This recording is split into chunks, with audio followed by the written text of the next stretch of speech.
I like to play a game with my fellow Romanians.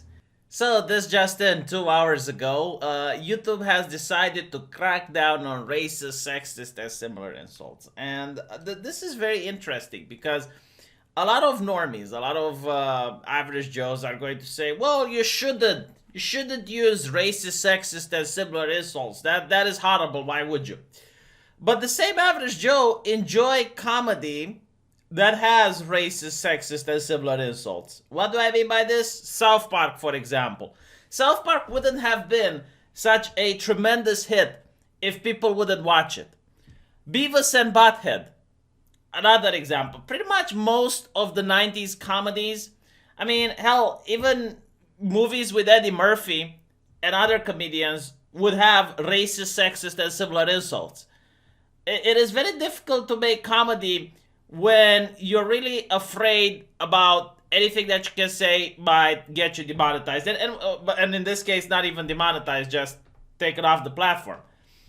What's really interesting is that the late night shows, the late night comedians, you have Trevor Noah making a funny accent regarding Indians. I mean, hell, the whole cancel Colbert thing was because Colbert said something about ching chong ding dong Asian Chinese people, right?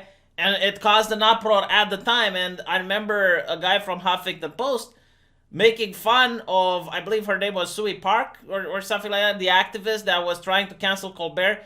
They were making fun of them, and Stephen Campbell doubled down. And from that, we now move into a place where YouTube is going to become more sanitized than the late night shows. And I have a feeling that this is not going to be applied evenly.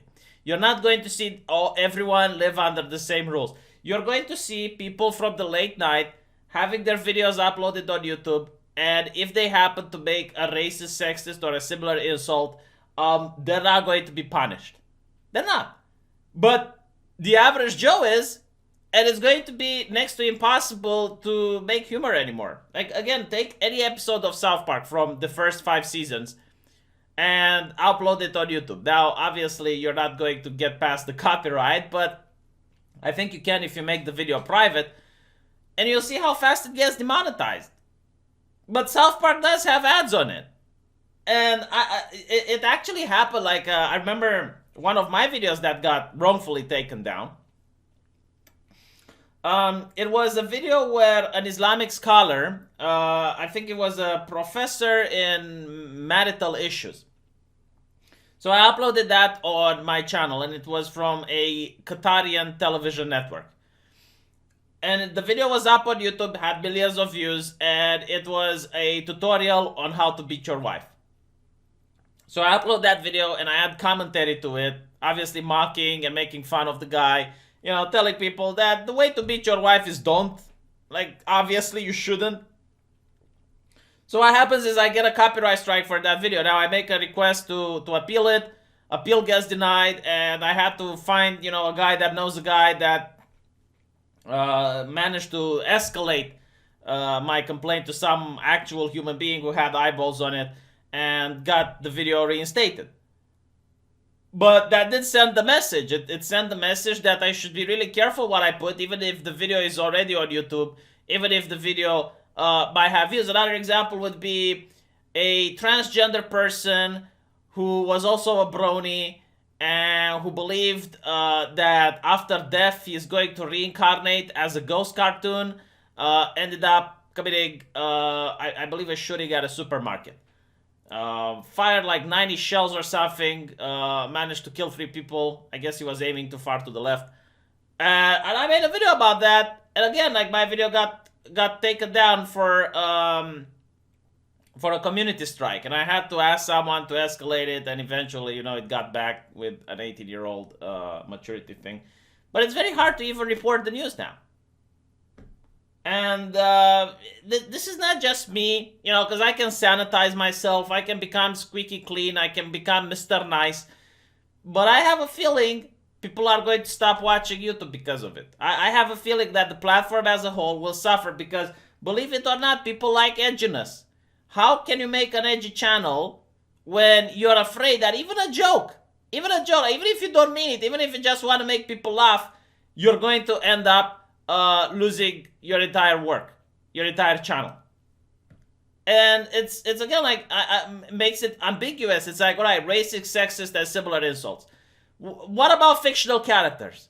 Because here's how ridiculous the progressive narrative goes. Like, there is this Borderlands video game that came out, and within it you have a character called Flack. Now, Flack is a robot, and the developers are very anal about the fact that their gender is they and them. Like, he's non-binary, and the developers are taking the extra steps to make sure that people know this. And if you go on the Steam forums and you misgender the fictional robot character, you get a ban from the moderators. And it's a fictional robot character. It's not a human being. Like, no one actually gets insulted. It's ridiculous. Is this going to be the future for YouTube? I mean, I hope not. You know, like, what if I make a funny Indian accent? What if my own subscribers call me a gypsy? I'm not a gypsy. That's an insult towards Romanians, right? Like, it's like, I suppose, calling Swedish people Muslims would be an equivalent. Because there's a lot of Muslims in Sweden because of immigration, and every single Swede would be called a Muslim, right? Like, that is how it is when you call a Romanian a gypsy. So, are now the people that are calling me a gypsy supposed to be vetted off the platform because it's racist, sexist, or similar? So apparently, YouTube is taking another step to curb hateful and violent speech on its site. I don't think jokes are violent, by the way. And I don't think all jokes are hateful. Like, in order to be able to joke with another man, it is implied that you have some level of friendship there. Like, banter, for example, can be seen as very offensive, but at the same time, it can be done between friends. And these are protected attributes. Like, why are some people deserving of protected attributes but not others? One has to wonder. And how much protection do you get until you become just the same like everyone else? But anyway, the Google-owned company will also prohibit veiled threats of violence. So I guess this is Hassan Piker saying that he wants to do violence towards capitalists in a video game. He actually has a recording saying, like, I want to kill them, I want to kill them all. In a video game, of course. I guess this would be like a veiled threat of violence. But none of these things are illegal, by the way. Like, none of these things would get you in trouble with the law. So taking a step further into moderating what people can say on the videos they create and upload. Well, why not just give us a list with what we can say, and everything that's outside the list is a sin, because this is where it's going. And again, I do not mind the rules. I'm perfectly fine with the rules. But what's going to happen is that some people are going to follow the rules. And some people are going to be above the rules. And I have to compete with those people. And that's what pisses me off. Like, the only edginess place where you're going to find sexist insults is going to be on the late night shows. On the Comedy Central, where they called Ivanka Trump the C word. That's where you're going to find the sexist insults. You're going to have to look it up on YouTube. But not with the ingrown home creators. YouTube has been slapped with criticism from politicians, viewers, and video creators for the material it allows, and bans from the site. Notice how they don't slam the phone company for it? Isn't that interesting? Like, they don't talk, well, people use insults on the phone. Or they don't slap newspapers for it. They don't slap, any other form of mainstream media, like television, for it. It's just YouTube. The site has been accused of allowing and fostering hate speech and extremism and creating spaces for harassment to linger online. Actual studies show that it moves people to the far left, so I guess if that's what you're saying. YouTube has reviewing its policies and guidelines for about 2 years, and it tries to find a balance between allowing freedom of expression and keeping... Okay, so it tries to create a balance between allowing freedom of speech and banning freedom of speech.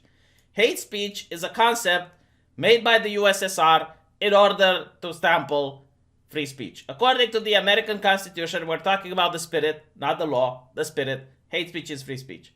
And the correct way of handling it is to allow people to block it. You're not forced to watch it. I don't need a company to tell me what I can and can't watch, because according to this company, I shouldn't have watched South Park. South Park has jokes about the Jews. South Park has jokes about fat people. South Park has jokes about gays. All of these would be massively breaking YouTube's TOS right now. YouTube has long prohibited outright threats of violence. In June, it's updated its hate speech policies to ban videos with white supremacy and neon Nazis. You know what's interesting? When YouTube first came out, very few people remember this, but violence was allowed. You had this very popular show called Bomb Fights, where a guy would pay homeless people to fight each other for usually like $20. They would give homeless people $20 in order to pull out their teeth and stuff like that. It was very disgusting and disturbing, but it was allowed on the platform. However, if you had, and you even had like beheadings and other horrible things on the platform, but if you had, for example, I don't know, a person doing marijuana or a lesbian kissing another woman, that would have got you banned. So it's kind of interesting to see, like, all of these people that want YouTube to be, I guess, the steward of public discourse, you're going to get your turn. The shoe is going to be on the other foot. You already have LGBT creators complaining that they get demonetized. Welcome to my world. But you know what's funny about it? Is that the Wall Street Journal is responsible for this. They created the apocalypse. And you have companies that are saying, all right, we don't want any controversial content. Well, guess what? LGBT content is controversial in some countries. It's controversial in India. It's controversial in Eastern Europe. It's controversial outside the Western world. And some companies don't want to put ads on things that are controversial. Who would have thought? And therefore, if you're LGBT, well, you know, you're going to have less ads because of it. But, you know, like, well, these people do not understand how the world works. You know, like it ended up the Wall Street Journal getting screwed by their own policy. But by literally what they did. Because what happened is that now they created on the market a brand new type of companies that didn't exist before, and they're called brand safety awareness. There is somewhere out there a person earning thousands of dollars by doing literally that. And what they do is they take clients like Coca-Cola, Pepsi, you know, all of these companies, and then they represent them when it comes to YouTube. And they say, okay, well, we don't want our videos to appear or anything controversial. And guess what? Trump is controversial. So what happens is, if Wall Street Journal writes an article about Trump, they're not going to get a Coca-Cola ad on it. Why? Because it's controversial. They don't want, Coca-Cola doesn't want to be associated for or against Trump. And as such, they don't advertise at all. Congratulations, Wall Street Journal. You shot yourself in the foot there, didn't you? But anyway, right, so this is supposedly about Carlos Maza. And what pisses me off about YouTube, what they should have done is to point out that Carlos Maza is an activist working for Media Matters. He considers Tucker Carlson to be a white supremacist, and his entire career is about censoring and deplatforming. And they could have called it out. They could have simply called it out. They could have said, look, you're a socialist. You hate big businesses by default. We think you're a grifter. We don't think you're legitimately upset that Steven Crowder calls you these words. And this is just an excuse. And you're doing this during Pride Month as a calculated maneuver in order to put us in a no-win situation. And if we were to cave in to your demands, there's going to be more. So as such, look, we are pro-LGBT, we support our LGBT creators, we just look at our Twitter and see how many LGBT creators we pop up, and we're doing a lot more for LGBT creators than you have ever done. That's what YouTube should have said. They should have done that. And if not some official person from YouTube, what they could have done is like have some creator like, I don't know, H3, or, you know, someone that YouTube considers to be, I guess, representative of the community. They could have had that person make a video about this issue and promote that video, you know, on Twitter, just retweet it. But instead what they're doing is that they constantly notice that the mainstream media bullies them by attacking their advertisers. And instead of like taking a stance and playing chicken with the media, what they're doing is they're allowing the mainstream media privileged access on the platform so that the media can still continuously attack YouTube. It's insane. Why are you doing this? Like, just Google any news whatsoever. Any news you want. Anything. and you will see that the first 20, 30, 40 search results are from legacy media. And you have to scroll down really hard until you find someone that actually isn't from legacy media. And you will see like the first search results, videos from 3-4 years ago, some aren't even relevant to what you're searching. Some of them even get barely 10,000 views, and those are placed at the top of the search result. Meanwhile, a video like mine, or something that might have 100, 200, 300,000 views, gets buried in the search engine. The search engine for YouTube regarding news is so broken that I'm not even using it anymore. I can't find the videos that I'm looking for. It's very difficult. Anyway, I'm going to finish this rant because it got me a little bit upset. Again, this is not necessarily about me, because I can just change the content that I'm doing. I'll do Let's Play, for the love of God. I can do Let's Plays and, just keep it squeaky clean, and I will make a lot of money. I'm not making that much money, by the way, because the demonetization and the algorithm change is just ruining me. But I'll just change. I'll talk about something else. I'll play video games, whatever. But it upsets me because I can't find the content that I want on the platform anymore. There's no way I'm going to find any sort of edgy, independent-made content that it's going to be pleasant in watching. They even had this, I saw another YouTube creator complaining about this. They made this really cool Naruto recreation thing where they were poking each other with brooms, and YouTube took down their video because it encourages harmful acts. And I'm like, are you kidding me? You have promoted people that are doing extreme skateboard on YouTube, and that goes to go in because why? Because you're partnered with them and they pay you money, or what? Why exactly is that a thing? But if I take a broom and it was gentle poking, it wasn't like poking like me reading the keyboard now because of emotions. No, just gentle poking. No, apparently that's inside that encourages people to harmful activities. Get the fuck up. So yeah, I mean, I don't know how long YouTube can keep it up until they are going to be replaced by the free market. But the problem with the free market is that if you try to create something else, the moment you try to build something else, you will have activists, the mainstream media, and other social media companies descend upon that newly created entity. BitChute now might be an alternative, but again, if BitChute actually begins to threaten any of the established Silicon media companies, they're going to be gone. They're going to be gone, and it's kind of sad, but this is the case. Because at the end of the day, Visa and MasterCards are pulling the strings, and they are very receptive to activists. Anyway, thank you for watching this video, and I'll see you guys tomorrow.